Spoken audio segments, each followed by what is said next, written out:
Hollywood পারলে Tollywood এবং ঢালিউড কেন পারে না? হিন্দি সিনেমা পারলে বাংলা সিনেমা কেন পারে না?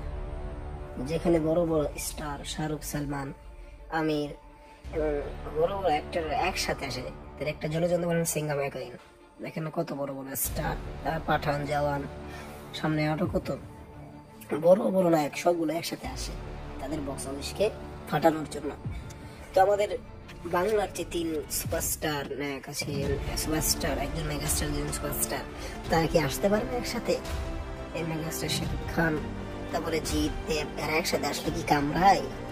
হ্যাঁ, একসাথে আসলে বক্স অফিসে ব্লাস্ট হবে। এই যত বাড়ামারি তাড়ামারি ভক্তদের মধ্যে, তাদের মধ্যে কিন্তু কোনো দ্বন্দ্ব নেই। তারা যদি একসাথে আসে তাহলে ব্লাস্ট হবে।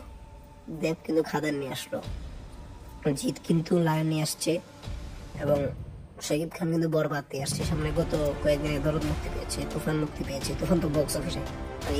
আর যদি সবাই একসাথে আসে তাহলে বক্স অফিসে বোমা ফাটবে। তো এতটুকুই বলা ছিল আজকে। ধন্যবাদ, থ্যাংক ইউ।